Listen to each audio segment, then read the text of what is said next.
Good morning, comrades. Welcome back to the channel. Welcome back at Apex. And today, together with George, we are making a video that I have been very much looking forward to be making, namely about our GT-86. What we're going to do today, we're going to tell you about the car, what it is, going to go through all the mods. Later on, George will tell you everything about the maintenance interval, so how often do we change the brake pads, the tires, the oil, etc., and some other community-related questions, I would say, because many of you have asked like whether we run the oil cooler, how often we change the diff oil, etc., many of that.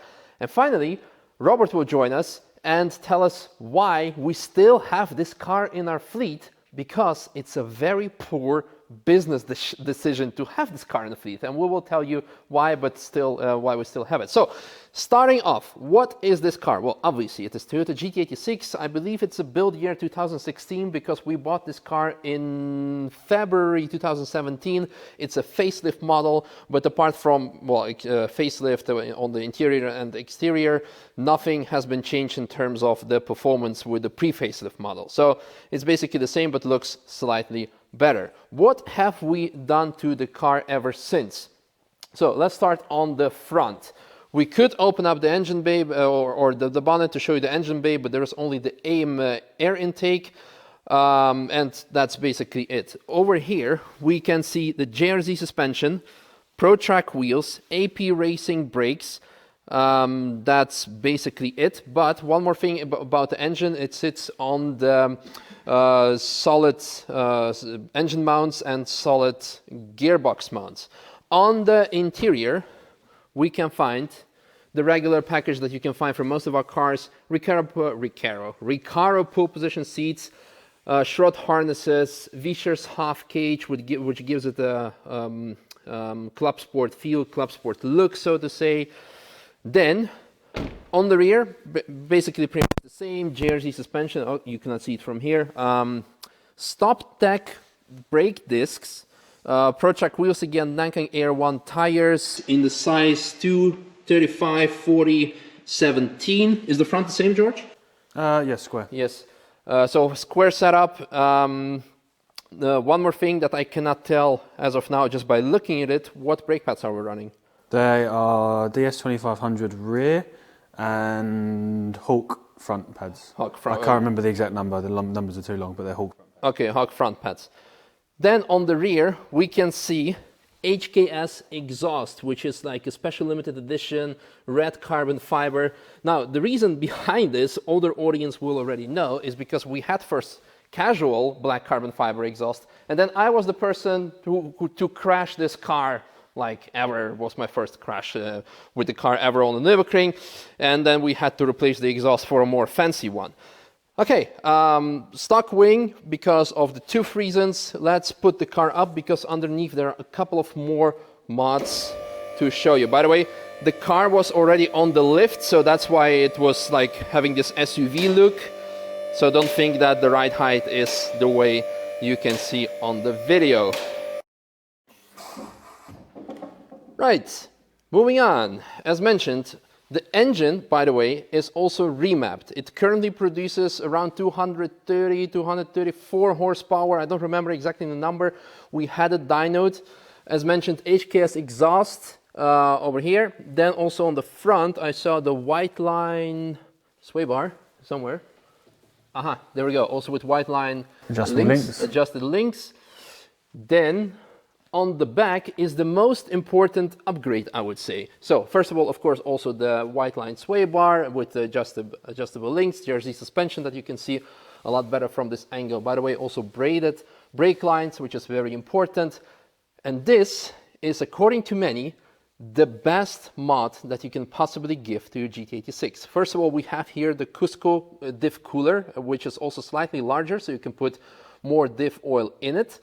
And most importantly, the shorter final drive. What that does is basically, well, if you're not too much into the car mechanics and gear ratios, etc., just like on your bicycle, you will end up running like a lower gear. This means you have lower top speed, but faster acceleration. And because the biggest point of complaint with GT-86 is people calling them underpowered, so you either can put the turbo on or the supercharger, which kind of lowers the reliability of the car. Maybe it can be reliable, maybe not, I don't know. But anyhow, in our case, we wanted to preserve this naturally aspirated character and leave it naturally aspirated, but lowering the gear ratios. And this gives the car amazing involvement. You run through all the 6 gears on the Nürburgring. Approaching Schwedenkreuz, you run 6 gears, 5 to 6 towards Mutkurve from Kesselchen, because it's kind of like going uphill, and the car has slightly too little power for that.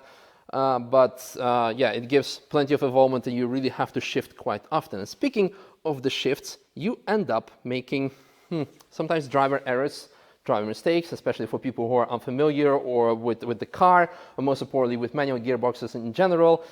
Then you have money shifts, and so far we have replaced one gearbox together with the engine once, and one more time the gearbox alone. Then we rebuilt that gearbox, and now we have to rebuild the gearbox again. And that's what I was referring to, that it's a very poor business decision, because people misshift, you have to rebuild engines or gearboxes, crashes quite often, because if you misshift you can lock up your wheels, and this car has the highest crash ratio of our Apex fleet. And many other rental companies at the Nürburgring had GT-86s in the beginning of the years when the car came out, and everyone was like raving about them and saying like, oh my god, this is the best car ever. And shortly after 2 years or so, they took them out of the fleet because it just makes no sense. People keep crashing those. But why we have it still in the fleet, we will let you know later on when Robert gets here. Now, a couple of other things that I want to mention. Again, as mentioned, some people asked about the diff cooler. We don't have, well, except for this Cusco plate over here, we don't have additional like diff oil cooler. Also, a lot of people have asked about the engine oil cooler. We don't run any engine oil cooler. Am I right, George? Nope, none. So nothing. Why is that? Well, first of all, Nürburgring is kind of a momentum track. The same goes for your brakes. Any other GP-related track, you really have to take care of your brakes a lot more. This means you need to install additional brake cooling, because GP tracks, you have rough accelerations, very short, very small or low top speed, thereby you don't get enough air through your brakes. And the same kind of more or less goes for the engine. I wouldn't say so, but in our case, this car isn't being driven flat out that much, but it's still, again, also like more of a momentum thing. But is there any other reason that we can think of why it's not getting hot, whereas what other people does? Not really. This is probably one of our least rented cars since I've been here. Our least rented cars. Like, just to give you an example, the M4 gets taken for 25 laps on a track day. This will maybe do 6 laps. Mm-hmm. So people really like this car, but then most of the time they don't take it for like a long period. Mm-hmm. So we tend not to see that many defects from that, to be honest, because obviously it's not being like, if a normal TF, if I was to drive this and I had a weekend where I was going to go and drive the track, then yeah, for sure I'll be doing 20 laps in a day back to back. So you'd experience more problems. It's to be expected.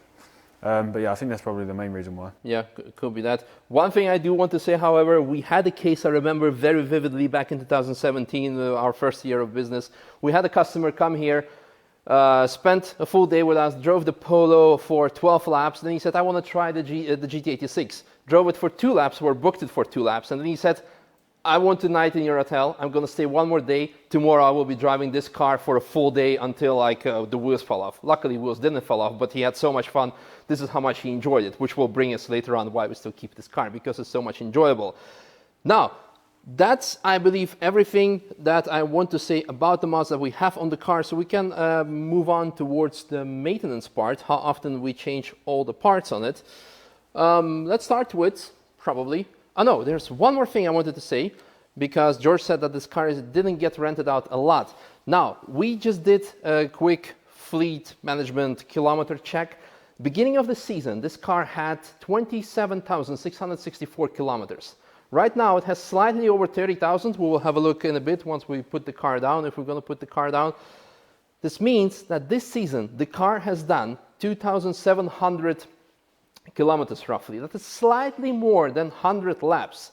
If you remember, Robert Kubica, for example, he drove here 32 laps, was it? Something like that, yeah. 27, 36 laps.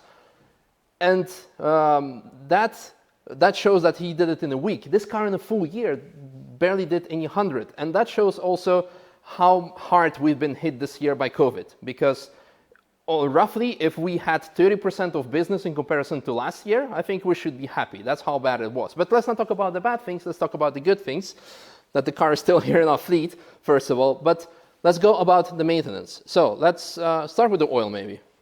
So oil is the same as the last time we explained, every 3,000.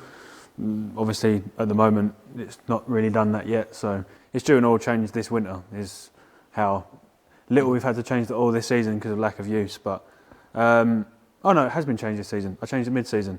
But yeah, so it's the same as all the other rentals we stick to. So 5W30, that's what we're running yeah. And every 3,000 kilometers. All is Manthey-Spec. Yeah. So yeah, there's that. Gearbox oil, never had to change it because the gearbox needs rebuilding before the oil change. Again, this since I've been here, this car's not been used that much. In fact, it's probably done less than 5,000 kilometres since I've worked at Apex. Yeah. So I've not seen too many problems with it. One gearbox rebuild is all I've been here for. That's been the majority of the work on it. So yeah, never had to change the oil because of the rebuild anyway. So hard to put a time on that. The diff oil, kind of difficult to put a time on it normally, but I kind of keep it in line with every second oil change, depending on car usage. So if it's being really hammered, then I'll change it a little bit more frequent. The oil that goes in that, for people who are interested, is the Cusco LSD 80W140. I'm pretty sure you can get away running the same oil what we run in the M4, M3 taxi, the 75-140, which is from Motul. But yeah, it's best to use, if you're going to go with an aftermarket LSD, check to see what they're going to run, what they prefer to run, because some diffs like this will be, you have to run special oil. Then you get some diffs like the Quafe ATB where you just run OEM oil, fit the diff and forget about it.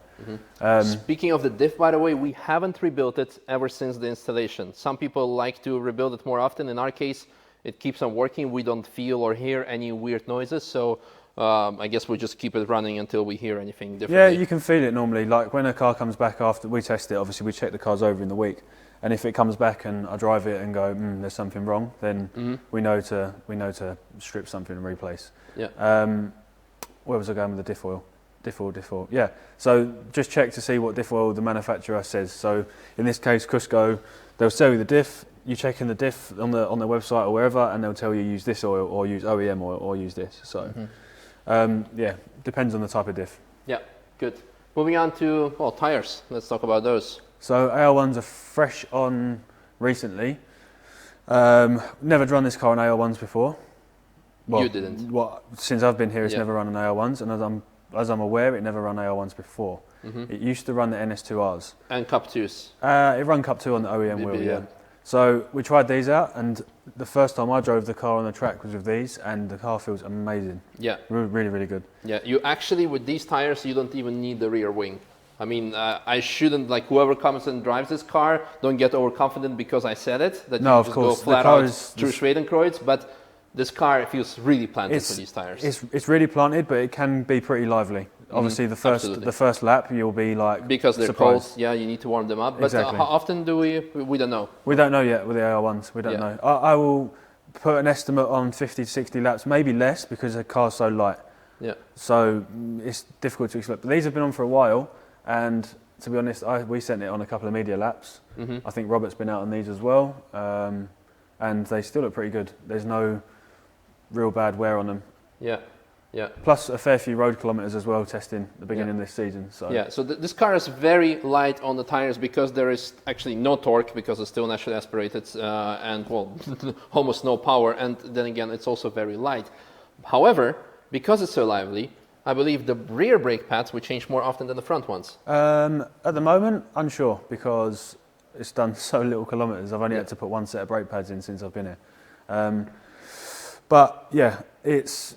If you're driving with the assist on, like all the others, like we said before, again, it will... The rear assist is pretty heavy on this car, I must say. Yeah. It is. You can really feel it. I drove the media laps that we done. I drove the first lap, because it was quite cold, with all the assists on to see how the car reacted.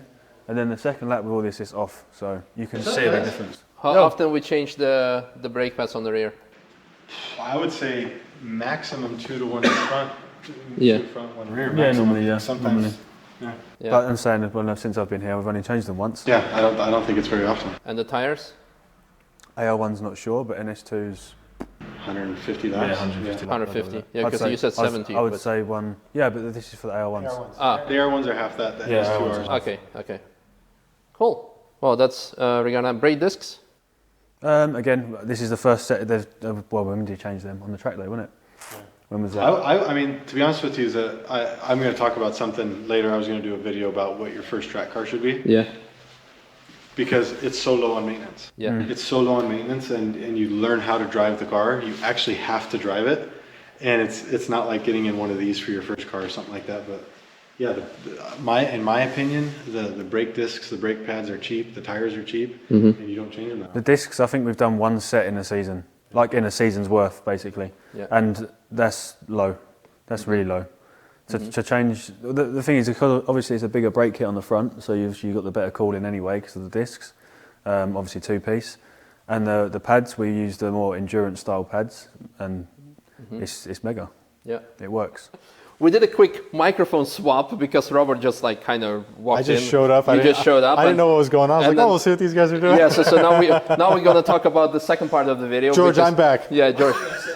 Yeah. Thank you very much for your technical explanations. I'm just gonna sit and watch. Yeah, do that. And Now ask me all the things that you asked him, and then we'll. Now you can talk about two things. First of all, why we still have this car after all the challenges that we went through, and second, I think we found out that you drove this car more than all the customers combined this year. I very well could have. I drove this car a lot. I really like it. So maybe let's put it down because we're done on talking about the underneath side. Yeah, so I did. I drove this car a lot. I really enjoy this car. It's something I really like to drive. And in fact, the Nankings went on because I was driving it so much. I was doing so many laps on the NS2Rs, and it was beautiful weather. And we called up ProTrack, and I said, I need another set of wheels, and called up Nanking and said, I need a set of AR1s that fits this thing. And that was why we did it, because I was just out lapping and lapping and lapping, and I wanted even more grip and even more performance out of it. And I don't know how many hundreds of laps I did with it, but quite a bit this year, for sure. Yeah, so now I put it just like on the right height that the car is on. It's still a bit high because you need to drive it slightly, so it will be even lower. So it's not the SUV style that you saw previously. But, so how are you enjoying the car? This one? Yes. It's awesome. Yeah, so the deal with this is that that when you're driving it, you have to drive it. You have to drive fast. You have to actually put effort into it. With faster cars or more powerful cars, you're able to rely on the power to compensate for lack of corner speed. So with this, you actually have to lean on it and push it a little bit if you want to truly be fast. And what's neat is after coming from cars like the Ferrari, the Pista, or the McLarens or anything like that, is you get into this car and it actually trains you to push more in the corners. Because the other cars, it's easy to come out of the turn full throttle. With this, there is nothing out of the turn. It's all about momentum, and it's all about keeping up a pace, and that's what I really enjoy driving it. That's why I really enjoy driving it. That's kind of like the modern MX-5, I would say, maybe. I would say so. I mean, so many people are like, oh, you should try this, you should try that. And I say, well, I absolutely love driving this car, so why would I try something else, you know?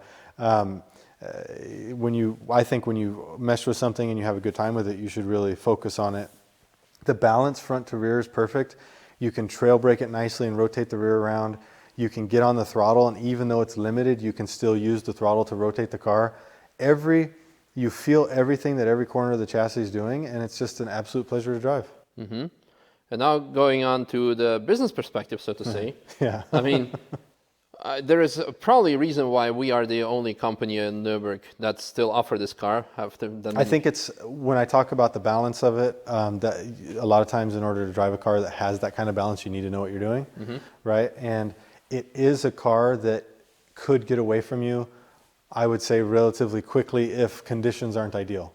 Yeah. So let's say that you had maybe a little bit of rain, too cold of a track, you didn't warm your tires up correctly or anything like that, then the car the rear end could get away from you. And that's, again, not because it just has brute power, but because the balance is so neutral. One of the things that when you're driving a car, any car, you need to be very smooth with your transitions. You need to brake smoothly. You need to turn in smoothly. And a car that's balanced, very neutral, if you're not smooth, if you're not balanced, you can upset it and things go directions you don't want them to. Like mini carousel, left wall. Things like that happen, you know. Yeah. But I guess that goes hand in hand with most importantly with the previous point that you mentioned, that the car is so much engaging, so much fun to drive, and that's why even though it sometimes doesn't make sense because we're like, we end up the car is out of business because we're rebuilding the gearbox or I mean the thing there's a couple things that happen. A car like this, people come and they want to drive it. Yeah. And the natural tendency for somebody that doesn't drive a car, if you watch me drive this car, I shift very smoothly through the gears. You don't need to be, banging gears and doing stuff like that. I'm shifting very smoothly through the gears, getting a positive engagement on each gear, making sure I'm not grinding the synchros and things like that. And if you just jump into the car and you want to just go out and just smash things, you can grind through. And we've had transmissions destroyed. We've had, you guys probably already went over this, I don't know, over rev of the motor and things like that. But even though those things have happened, the people who are driving are like, I loved it. And it's a car that takes patience to understand, and you need to mesh with it, you need to gel with it. And I think that anybody that's into cars will tell you that the minute that you find that kind of way to work with a car, it's awesome. Yeah. It's absolutely mind-blowing. And even like when we were talking a few weeks ago, like, hey, maybe we're going to replace this by GR Yaris. We ended up keeping this and the GR Yaris. Yeah, because I think a while ago in a video, you were actually very surprised when I said this is one of the cars that I think I would keep long term. This is a car to me that I would sell this long before I would sell this in my ideal scenario of what car do I keep. And at some point, you were thinking of, or maybe still thinking about, of buying one for yourself. I was, but that's also something that if the GR Yaris comes in and ultimately you guys decide that you don't want to drive this as much because you want to drive the GR Yaris, then I can modify this even more for me if I wanted to. I could go full cage. I could, do like picnic table wing, like what you guys would expect from the turbos. That's a funny thing. I actually like the naturally aspirated power. Misha said to me sometimes, you could supercharge it, you could turbo it, and other people have recommended it. And you know what? Part of what makes this car is having only 200 horsepower. 230. 230. Put on a dyno now. Yeah. I'll bet you lunch it doesn't have 230 horsepower. It might make 190. I like bets for lunch. Another dyno video incoming then. Yeah, let's do it. Actually, let's do it, okay? Okay. I'm at 194. That's where my guess is. Wheel or... what was it before? I think wheel it was no, I don't remember. It was 230. I'm going to go 20 down on what it was new. I'm going to go 207. 207? Yeah, 207. On what, wheel or crank? Whatever comes up with the display, what we're talking on, the wheel or crank, whatever. I don't know what the power was before, crank or wheel. It was 230, it was on the crank. 234, I think. I'll go with 207. Yeah, I'm going 20 down, that's my guess. 20 down. That's my guess. Okay, I will go with... 260. Well, since I was the one who's saying like, it's not that bad, or actually I didn't say anything, but I'm going to say like 15 down. Yes, the back pedal. Yeah. But to me, that's actually what makes this car. Yeah. It's that you have to stay on the gas. You have to keep on the throttle. You can't wait until too late to get back on the gas because you just won't connect the turns with any speed. And that's what I like about it. And the minute that you start putting another 100 or another 120 horsepower on it, you might as well be in a different car at that point. And that's my honest opinion of the matter. Yeah. One of the neat things about this car is when you do have the tires warmed up and you've got everything working, you can get on the gas very early and you can use the full potential of the car. And that's what makes it so special. So I must say this is hands down the best handling car that we have. I think so, Apex. without a doubt. Like of course you can have higher corner speed with the M4 or whatever, not because the car is simply faster. I think from a balance standpoint and an excitement of the rental cars and everything, hands down, this is the most exciting and most engaging from that aspect. But when you get to that point where you have exciting and engaging, you also have very quick to correct you. Yeah. You know what I mean? It's something that we haven't, I can say, cross my fingers, knock on wood, all that stuff. We haven't had a big crash with the car. No. Everything that's happened to this car has been a little bumper, fender, rear bumper. It's been little things that have been actually quite lucky in that regard. This car has been very good, and the reason I think is that every incident the car's had has probably been in the wet, except for one. Damp patches was the worst for this car. And so when somebody goes into those situations in the wet, they're usually going a lot slower. so their impacts are lighter, and it makes it a lot easier on them, the driver. But when it's dry, the car is very safe because the way that it is very balanced.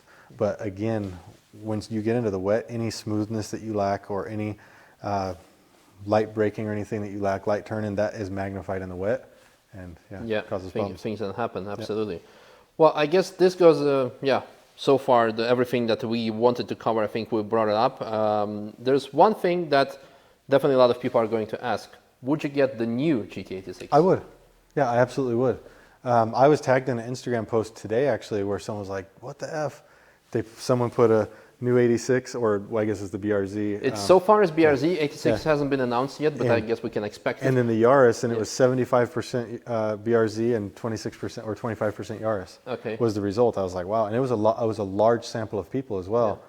So, but a lot of people are familiar with this car, right? Big cult following from the A86, so the following continues, I guess. I can tell you that I absolutely would jump on getting the next generation of this. Yeah, we do have to wait, however, because as of now, I believe BRZ is only going to the States. They haven't announced it yet. I think that's usually how it is. The BRZ is North America.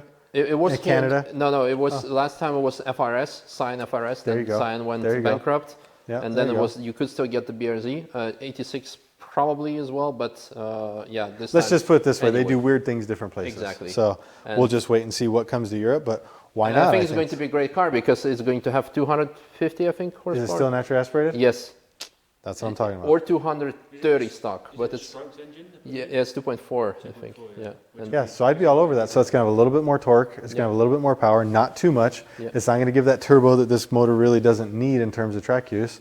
Yeah, I would definitely get one. Yeah, cool. Well, time will tell for that. Don't have to subscribe because you will not get any notifications anyway. So just keep following the channel. You're so bitter about that. I am. What happened? Yeah, no one's getting any notifications. That's why I got screwed on a couple videos. Yeah. I was killing it.